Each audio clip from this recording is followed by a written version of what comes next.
since we were here since 1782, we want to have the renovation coincide with our 200th birthday. And at that time, it'll be Lexington Market's rebirth. What we're trying to do, we're creating an arcade that travels from Utah Street up to Packer Street. And it'll be approximately 45 to 50 feet high, and people will be able to stroll through the center of it. On either sides, we'll be creating promotion area, sit-down eating areas, some restaurants, some small fast food operations, and some other mixed uses. And it should be a very interesting facet added on to Lexington Market. It's going to be similar to Harbor Place in many ways. Not really. Let's say Harbor Place is similar to us. We're the tradition, they're the trend.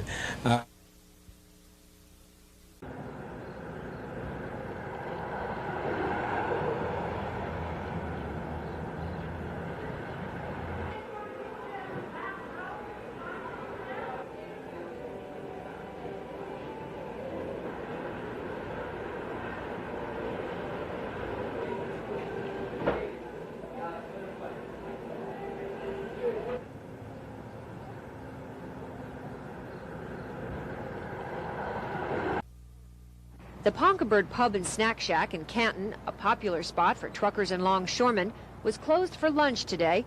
City vice officers were inside, emptying out 10 video poker machines. Police confiscated $50,000, much of it in quarters, the bounty, they said, of an illegal gambling operation. The owner, 54-year-old Robert Bricker Sr., was arrested and charged with 6 counts of bribing a police officer to tip him off in advance of a police raid. The alleged bribery apparently didn't work. The uniformed officer, as he is supposed to do, went and told his superiors, who contacted detectives. They instructed the uniformed officer to come back and say, look, I don't know anything about gambling, I can't help you, but I have a friend who works in the gambling, and I'll get you together. That sergeant came down here, they got together, and he left with a $100 gratuity. That happened 5 more times between this middle of April and yesterday. This is the second time this year police have raided the Ponkabird Pub and Snack Shack. The first time last January, they confiscated more than $24,000 in cash. In that case, the owner, Robert Bricker Sr., was given probation before judgment and fined $100. Bricker's son and co-owner of the pub says the illegal gambling stopped then. I was charged in January, and since then, I've basically been, as far as I'm concerned, been operating as just a bar and game room. Today's raid was part of a statewide crackdown on illegal gambling.